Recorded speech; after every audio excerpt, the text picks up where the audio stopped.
DHA Multan क्या वाकई एक फ्लॉप प्रोजेक्ट था?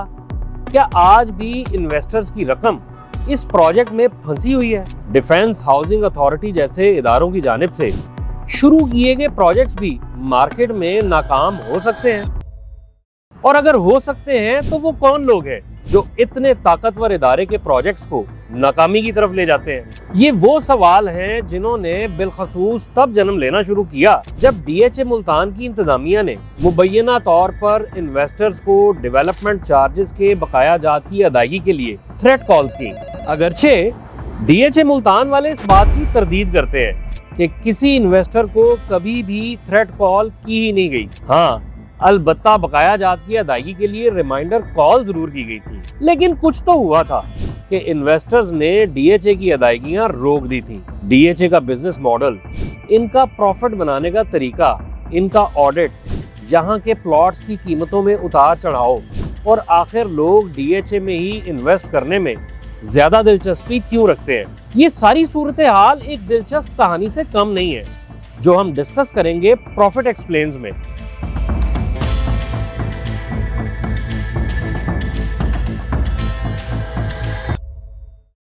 2014 में रियल एस्टेट का कारोबार अपने अरूज पर था और डीएचए की जानिब से इसी साल मुल्तान का प्रोजेक्ट अनाउंस कर दिया गया। इस प्रोजेक्ट की खास बात यह थी कि इसे डीएचए लाहौर का ही चैप्टर कहा जा रहा था। आज भी अगर आप डीएचए लाहौर की वेबसाइट पर जाकर देखें तो मुल्तान, बहावलपुर और गुजरांवाला डीएचए लाहौर के ही चैप्टर्स हैं। इन प्रोजेक्ट्स को लाहौर का चैप्टर बनाने की एक बड़ी वजह इन पर लोगों का एतमाद बढ़ाना हो सकता है, क्योंकि बिलाशुबा लोग डीएचए को बहुत ट्रस्ट करते हैं। पूरे पाकिस्तान समेत ओवरसीज इन्वेस्टर्स जो रियल एस्टेट में इन्वेस्ट करने में दिलचस्पी रखते हैं, उनकी पहली कोशिश यही होती है कि डीएचए लाहौर के किसी प्रोजेक्ट में इन्वेस्ट किया जाए, और जाहिर है कि यहाँ इन्वेस्ट करने का उन्हें फायदा भी होता रहा है। लेकिन दिलचस्प बात यह है कि डीएचए लाहौर का कोई भी चैप्टर ज्यादा कामयाबी हासिल नहीं कर सका। खैर, अगर डीएचए मुल्तान की बात करें तो इस प्रोजेक्ट की एक खास बात ये भी थी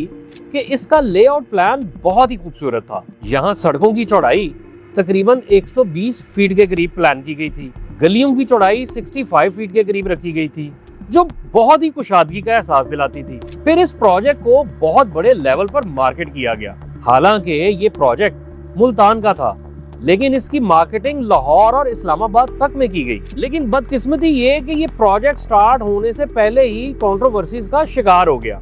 सोशल मीडिया पर वीडियोस वायरल होना शुरू हो गई कि मुल्तान में कीमती आमों के बागात को काट कर ये प्रोजेक्ट बनाया जा रहा है। डीएचए मुल्तान ने इस बात की भी तरदीद की, और प्रॉफिट मैगजीन की तरफ से जब इनसे राब्ता किया गया तो वो बहुत क्लियर थे कि आमों के बागात एक ऐसी सोसाइटी की जानिब से काटे गए थे जिसका ताल्लुक मलिक रियाज से था, और इस सब में डीएचए का कोई लेना देना नहीं था। खैर, डीएचए मुल्तान शुरू होता है सन 2014 में, और यहाँ डेवलपमेंट का काम शुरू हो जाता है। यहाँ से आगे की कहानी अंडरस्टैंड करने के लिए पहले डीएचए को समझें कि ये इदारा क्या है, कैसे काम करता है, क्यों बनाया गया, और क्या इनसे भी कोई पूछगिछ करने वाला है। डीएचए की कहानी दरअसल शुरू होती है पाकिस्तान बनने के महज 3 साल बाद, यानी 1950 में। ये वो साल था जब कराची में पहला डीएचए बनाया गया, लेकिन उस वक्त ये सिर्फ एक प्राइवेट रिहायशी सोसाइटी थी। वक्त गुजरता गया और ज़ियाउल हक का दौर आ गया। जनरल ज़िया के दौर में एक सदारती हुक्मनामा जारी किया गया और इस सोसाइटी को ख़त्म करके इसकी जगह एक अथॉरिटी बना दी गई, जिसे Pakistan defence officers housing authority का नाम दिया गया। ये जो लाहौर का डीएचए है, ये 1973 में civil and defence housing society के नाम से शुरू हुआ था, जिसे बाद में Lahore cantonment cooperative housing society का नाम दे दिया गया। और फिर 1975 में इस सोसाइटी को पंजाब हुकूमत के साथ रजिस्टर्ड कर दिया गया। लाहौर का डीएचए भी एक सोसाइटी के तौर पर ही काम कर रहा था, लेकिन 1991 में लाहौर की हाई कोर्ट ने इस सोसाइटी के इख्तियारात लाहौर के कोर कमांडर के सुपुर्द कर दिए। थोड़ा और वक्त गुजरा, यानी 1999 में एक और प्रोविंशियल ऑर्डिनेंस लाया गया, जिसके तहत इस सोसाइटी को डीएचए लाहौर में तब्दील कर दिया गया। तब्दीलियों का ये सिलसिला रुका नहीं था, बल्कि 2003 में यानी मुशर्रफ के दौरे हुकूमत में पार्लियामेंट में एक एक्ट लाया गया, जिसका मकसद ڈی ایچ اے کو ایک خود مختار قانونی ادارے کی حیثیت دینا تھا، یعنی اب ڈی ایچ اے ایک آزاد اور خود مختار ادارہ ہے اور اس پر کنٹرول فوج کا ہوتا ہے۔ اب یہاں سوال یہ پیدا ہوتا ہے کہ ڈی ایچ اے کو بنانے کا مقصد کیا تھا؟ تو یہ اتھارٹی اس لیے بنائی گئی تھی کہ فوجی افسران اور شہداء کو گھر دیے جائیں گے۔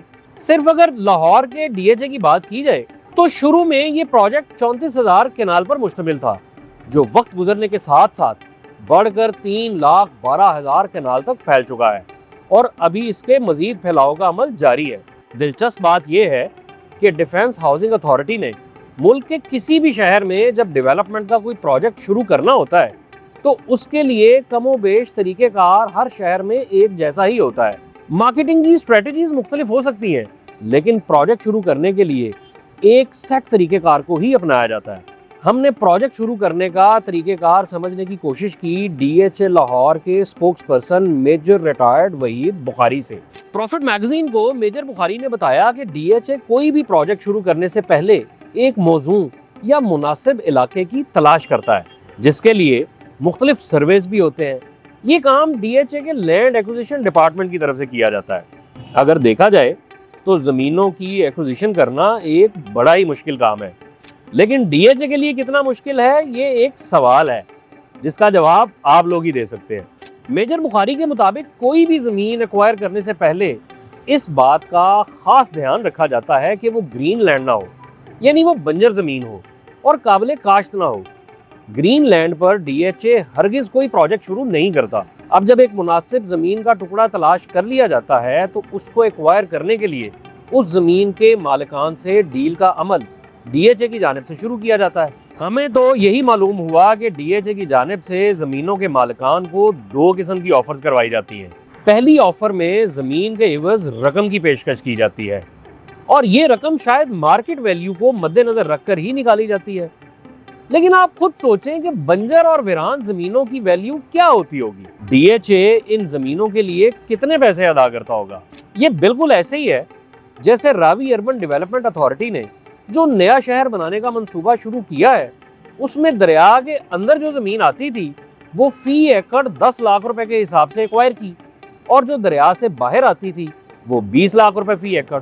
خیر، ہمیں یہ اعداد و شمار تو نہیں مل سکے کہ ڈی ایچ اے کس قیمت پر زمین خریدتا ہے، لیکن کچھ لینڈ پرووائڈرز کا اندازہ یہ ہے کہ یہ قیمت بہت کم ہوتی ہے، آپ کہہ لیں کوڑیوں کے بھاؤ ہوتی ہے۔ دوسری آفر ہوتی ہے کہ ایک بنجر اور ویران زمین کے بدلے ایک ڈیولپ پلاٹ، ایک ایسا پلاٹ جو یا تو رہائشی ہو سکتا ہے یا کمرشل، لیکن یہ پلاٹ ایک سے زیادہ بھی ہو سکتے ہیں۔ یہ ڈیپینڈ کرتا ہے کہ ڈی ایچ اے کے ساتھ ڈیل کرنے والا زمین کا مالک کتنی زمین فراہم کر رہا ہے اور اس کی ویلیو کیا ہے۔ ڈی ایچ اے کے بعض آفیشلز بتاتے ہیں کہ زیادہ تر لوگ اپنی بنجر زمین کے عوض ڈیولپ پلاٹ والی آفر کو ہی چوز کرتے ہیں۔ اس کے بعد کچھ پیپر ورک اور قانونی کارروائی کے بعد ان زمینوں پر ڈیولپمنٹ کا کام شروع ہو جاتا ہے۔ لیکن رکیں، ڈیولپمنٹ کا کام شروع کرنے سے پہلے D H A balloting announce کر دیتا ہے، اور یہ بیلٹنگ اسی ایریا کی ہوتی ہے جس کی زمین ایکوائر کی جا چکی ہوتی ہے۔ بیلٹنگ کے لیے ایک اشتہار دیا جاتا ہے، پلاٹ کی قیمت مختص کی جاتی ہے، شہداء اور فوجی افسران کا کوٹا رکھا جاتا ہے، اور پھر اس قرعہ اندازی میں لوگ حصہ لیتے ہیں۔ اب دلچسپ بات یہ ہے کہ ڈی ایچ اے کی بیلٹنگ میں پلاٹ کی جو قیمت مقرر کی جاتی ہے وہ بہت کم ہوتی ہے، یعنی ڈی ایچ اے کا پلاٹ در حقیقت بہت سستا ہوتا ہے۔ مثال کے طور پر ڈی ایچ اے ملتان میں ایک کنال پلاٹ کی قیمت 50 لاکھ روپے کے قریب رکھی گئی تھی اور اس کے ڈیولپمنٹ چارجز 21 لاکھ روپے تھے، یعنی کل ملا کر ایک کنال کے پلاٹ کی قیمت 71 لاکھ روپے تھی۔ یہی قیمت کم و بیش لاہور میں بھی ہوتی ہے۔ لیکن آپ یہ سوچیں کہ کیا آپ کو ڈی ایچ اے کی مارکیٹ میں ایک کنال کا پلاٹ 71 لاکھ روپے میں ملتا ہے؟ بالکل نہیں ملتا۔ یہ بھی ایک کہانی ہے۔ ہوتا کچھ اس طرح ہے کہ بیلٹنگ میں ایک کنال کے پلاٹ کی قیمت تھی 71 لاکھ روپے بشمول ڈیولپمنٹ چارجز کے۔ ڈیولپمنٹ چارجز کی ادائیگی الاٹیز نے کوارٹرلی قسطوں کی شکل میں کرنی ہوتی ہے۔ اب جن خوش نصیبوں کے یہ پلاٹ الاٹ ہو جاتے ہیں وہ انہیں مارکیٹ میں بیچتے ہیں۔ آپ نے سنا ہوگا کہ ڈی ایچ اے کے فلاں پروجیکٹ کی فائلیں مارکیٹ میں آ گئی ہیں، تو وہ فائلیں انہی خوش قسمت الاٹیز نے مارکیٹ میں مختلف انویسٹرز کو بیچ دی ہوتی ہیں۔ اب یہ فائلیں الاٹیز کے ہاتھوں سے نکل کر مارکیٹ میں آ چکی ہوتی ہیں۔ और इनका रेट भी मार्केट का ही होता है। अब आप भूल जाएं कि वो प्लॉट कितने में अलॉट हुआ था। फाइलों की ये मार्केट प्रॉपर्टी डीलर्स या एजेंट्स के हाथ में होती है। हमें तो इस स्टोरी की इन्वेस्टिगेशन में यहाँ तक इंकशाफात हुए कि बैलोटिंग के प्रोसेस में प्रॉपर्टी डीलर्स ने भी मुख्तलिफ एप्लीकेंट्स के थ्रू हिस्सा लिया होता है और खुशकिस्मती से उनके प्लॉट्स भी सरकारी कीमत पर निकल आते हैं। यहाँ से इन प्लॉट्स की कीमतें ऊपर जाने का अमल शुरू हो जाता है। डीएचए के अफसरान कहते हैं कि प्लॉट्स की कीमतें ऊपर जाने में डीएचए का कोई लेना देना नहीं, क्योंकि डीएचए ने तो प्लॉट ऑफिशियल प्राइस पर अलॉट कर दिया था जिसकी कीमत पहले ही मुकर्रर थी। ये कीमतें ऊपर ले जाने का जिम्मेदार वो सरासर प्रॉपर्टी डीलर्स या रियल एस्टेट एजेंट्स को समझते हैं। इसलिए आप जब भी डीएचए में प्लॉट लेने के बारे में सोचें तो महंगे प्लॉट के बारे में एक मर्तबा ये जरूर चेक कर लीजिएगा कि इसकी ऑफिशियल प्राइस क्या थी, ताकि आपको फर्क मालूम हो सके कि कहीं ऑफिशियल प्राइस से 3 या 4 गुना महंगा प्लॉट तो नहीं आप खरीदने लगे। और दर हकीकत लोग आज भी ऑफिशियल प्राइस से 2 गुना या 3 गुना ज्यादा कीमत पर प्लॉट खरीद लेते हैं। यही वो मार्केट है जिसमें इन्वेस्टर को फायदा होता है, जो एक प्लॉट 50 लाख रुपए का अलॉट करवा कर उसे 80 लाख रुपए का ओपन मार्केट में बेचता है। उससे अगले हाथ यही प्लॉट 1 करोड़ रुपए में फरोख्त होता है और ये सिलसिला कहीं 2 करोड़ पर जाकर रुकता है। मेजर बुखारी ने यह भी बताया कि डीएचए अपना मुनाफा कैसे तकसीम करता है। ये एक बहुत ही दिलचस्प वजाहत थी।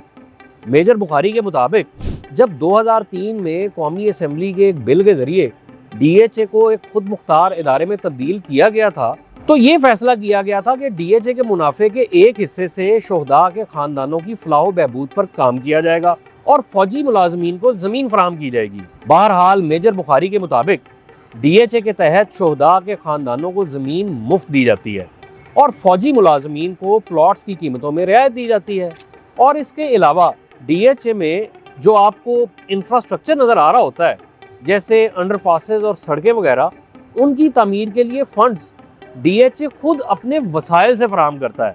यानी इंफ्रास्ट्रक्चर की डेवलपमेंट के लिए डीएचए इन्वेस्टर्स या अलॉटीज की तरफ से डेवलपमेंट चार्जेस आने का इंतजार नहीं करता। शायद यही वजह है कि डीएचए में डेवलपमेंट का काम आपको मुख्तलिफ टाइम पीरियड्स में होता नजर आता है। अब यहाँ एक और सवाल ये था कि डीएचए जो मुनाफा कमाता है या जो इखराजात करता है, उनका ऑडिट कैसे होता है? तो इसका जवाब भी मेजर बुखारी ने दे दिया। ये जवाब भी हैरानकुन था। मेजर बुखारी ने बताया कि डीएचए का ऑडिट आर्मी के वेलफेयर और रिहेबिलिटेशन विंग ने करना होता है। ऑडिट के मरहले के दौरान मुख्तलिफ सवाल भी किए जाते हैं और फिर ऑडिट रिपोर्ट्स वजारत दिफा को पेश भी की जाती हैं, जिनमें तमाम इखराजात, हासिल करदा मुनाफा और नुकसानात का हिसाब होता है। अब पता नहीं ये ऑडिट रिपोर्ट्स आम शहरी की दस्तरस में हैं या नहीं। डीएचए के बनने से लेकर प्लॉट मार्केट में फरोख्त करने और मुनाफे की तकसीम के हवाले से जो मालूमात मेरे इल्म में थी वो मैंने आपको दे दी, और मेरा ख्याल है कि इस वीडियो में इतनी मालूमात ही काफ़ी हैं। इससे ज़्यादा मालूमात के लिए प्रॉफिट मैगजीन में शाया होने वाली डीएचए मुल्तान की स्टोरी का लिंक शेयर कर देता हूँ, वहाँ से चेक कर लीजिएगा।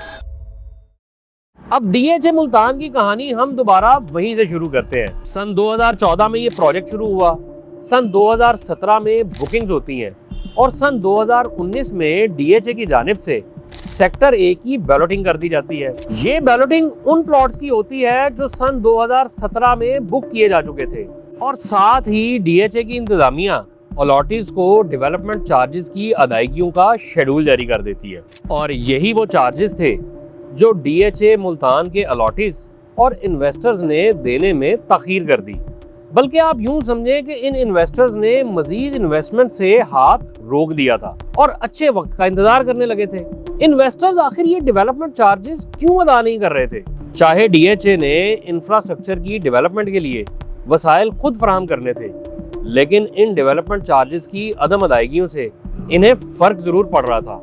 मामला कुछ यूं बना कि डीएचए मुल्तान, जो कि लाहौर का ही चैप्टर कहा जाता है, इसकी फरोख्त के लिए जो रियल एस्टेट एजेंट्स मार्केट में प्लेयर्स के तौर पर सामने आए, उनमें ज्यादा का ताल्लुक लाहौर से था।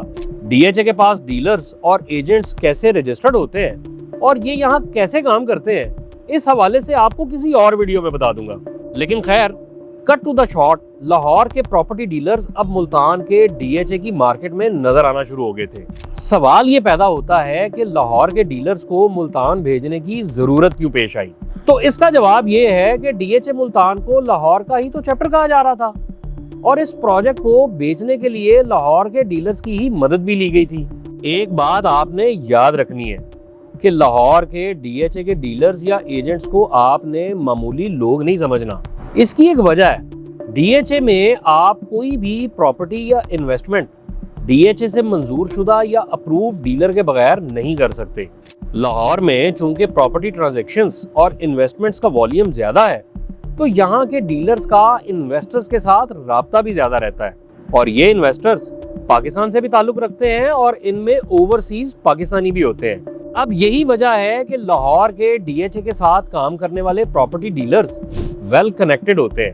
ادھر DHA ملتان اناؤنس ہوا، ادھر ان ڈیلرز یعنی لاہور کے ڈیلرز نے اپنے کلائنٹس یا انویسٹرز کو ملتان کے پروجیکٹ میں انویسٹ کرنے کے لیے کنونس کرنا شروع کر دیا۔ اب چونکہ پروجیکٹ DHA کا تھا اور مارکیٹ میں DHA کا ایک نام ہے، تو انویسٹرز بھی جلد ہی کنونس ہو گئے۔ کیونکہ پلاٹس کی قیمتیں کم تھیں، یعنی انویسٹرز نے آفیشیل پرائس پر ہی پلاٹ الاٹ کروانا تھا۔ اب یہاں مسئلہ یہ پیدا ہوا کہ لاہور کے ڈیلر جن انویسٹرز کو ملتان لے کر گئے تھے، یہ صرف انویسٹرز تھے۔ ان کا مقصد یہاں منافع کمانا تھا، انہوں نے یہاں گھر نہیں بنانے تھے، جس کی وجہ سے ایک لمبا عرصہ گزر جانے کے باوجود DHA ملتان میں زیادہ گھر نہیں تعمیر ہو سکے۔ دوسرا یہ کہ DHA ملتان کے ڈیلرز نے ملتان کے لوگوں کو فوکس ہی نہیں کیا۔ ملتان کے انویسٹرز ہی وہ لوگ ہونے تھے جنہوں نے یہاں پلاٹ خرید کر گھر بھی بنانے تھے۔ اس سب کا نتیجہ یہ نکلا کہ ملتان کے DHA میں پلاٹس کی ایک بڑی تعداد خالی رہی، یعنی غیر تعمیر شدہ رہی۔ دوسرا مسئلہ پیدا ہوا DHA ملتان کی انتظامیہ اور لاہور کے ڈیلرز کے درمیان۔ یہ سمجھ لیں ایگو کی جنگ تھی، ایک طرف ریٹائرڈ فوجی اور دوسری طرف پراپرٹی ایجنٹس، اور ان ایجنٹس کے بارے میں آپ کو بتا چکا ہوں کہ آپ نے انہیں معمولی لوگ بالکل نہیں سمجھنا۔ لاہور کے کچھ ڈیلرز نے اپنا نام نہ بتانے کی شرط پر ہمیں بتایا کہ DHA ملتان کی انتظامیہ نے لاہور کے ڈیلرز اور ان کے انویسٹرز کے ساتھ اچھا سلوک نہیں کیا۔ جب وہ اپنے انویسٹرز کو ملتان لے کر جاتے تو اکثر اوقات بیٹھنے کے لیے کرسی بھی نہیں دی جاتی تھی۔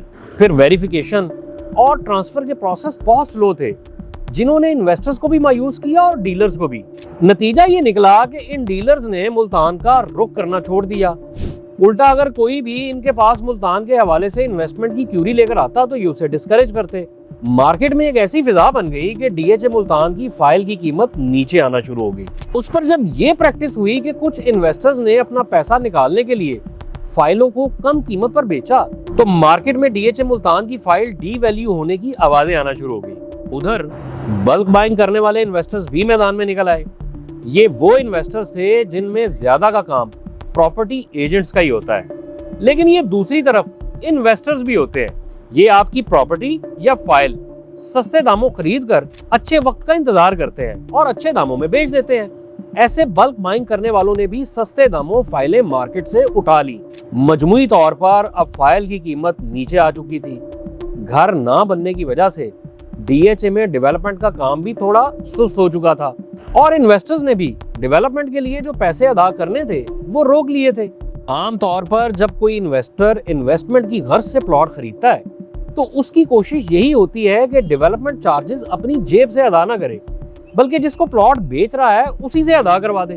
لیکن یہاں تو ان پلاٹس کے خریدار ہی نہیں تھے۔ الٹا 4 سال گزرنے کے بعد پلاٹس کی قیمتیں اصل قیمت سے بھی کم ہو چکی تھیں۔ یہ DHA کی مارکیٹ کی تاریخ کا ایک انتہائی تلخ تجربہ تھا۔ اب جب انویسٹرز نے ڈیولپمنٹ چارجز روکے تو DHA کی انتظامیہ نے ان سے رابطہ کرنا شروع کر دیا۔ یہ صورتحال اس قدر بگڑ گئی کہ کچھ لوگوں نے شکایت کی کہ انہیں دھمکی آمیز کالز DHA ملتان کی انتظامیہ کر رہی ہے کہ اگر انہوں نے ڈیولپمنٹ چارجز ادا نہ کیے تو ان کی الاٹمنٹ کینسل کر دی جائے گی۔ دوسری طرف DHA ملتان کے ڈائریکٹر مارکیٹنگ کرنل ریٹائرڈ سردار نذیر نے پروفٹ میگزین کو بتایا کہ یہ سراسر جھوٹی خبریں ہیں، ہماری ایسی کوئی پالیسی نہیں کہ لوگوں کو ان کی بکنگ منسوخ کرنے کی دھمکیاں دیں۔ ڈائریکٹر مارکیٹنگ کا کہنا تھا کہ 2017 میں بہت سے لوگوں کو پلاٹ الاٹ کیے گئے تھے۔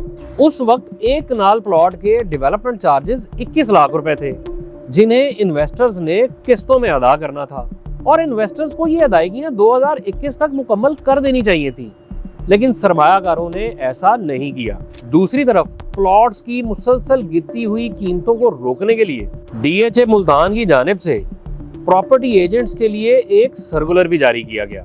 डीएचए के ही एक ऑफिसर ने ये शर्त आयद की कि हम उसका नाम जाहिर नहीं करेंगे और बताया कि मुल्तान की मार्केट की खराब होती हुई सूरत हाल के पेश नज़र डीएचए मुल्तान ने एक मखसूस किस्म का सर्कुलर जारी किया था और ये सर्कुलर प्रॉपर्टी डीलर्स के लिए था। इस खत में कहा गया था कि प्लॉट्स की कीमतें एक मखसूस हद से नीचे नहीं गिरेंगी। दरअसल ये कदम उठाने की एक बड़ी वजह यही थी कि सरमायाकारों को यकीन दहानी कराई जा सके कि उनकी इन्वेस्टमेंट्स महफूज हैं और प्लॉट्स की कीमतें मजीद नीचे नहीं गिरेंगी। ये गिरती हुई मार्केट को संभालने की एक टेक्निक थी, वो भी एक खत के जरिए, और ऐसी टेक्निक्स सिर्फ डीएचए इस्तेमाल कर सकता है। डीएचए लाहौर के एक ऑफिसर हैं, उनका नाम भी मैं यहाँ नहीं ले रहा।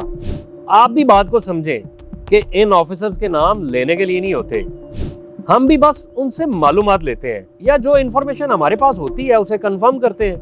बहरहाल जो इन ऑफिसर से हमें मालूमात मिली वो भी इस बात को वेरीफाई कर रही थी कि डीएचए मुल्तान की प्रॉपर्टी की मार्केट को खराब करने में सबसे बड़ा हाथ लाहौर के एजेंट्स का ही था। तो आप समझ लें कि प्रॉपर्टी डीलर्स और रियल एस्टेट एजेंट्स ही वो लोग थे जो डीएचए जैसे इदारे के प्रोजेक्ट को ले दे गए। मैंने आपसे कहा था ना कि इन्हें मामूली लोग नहीं समझना।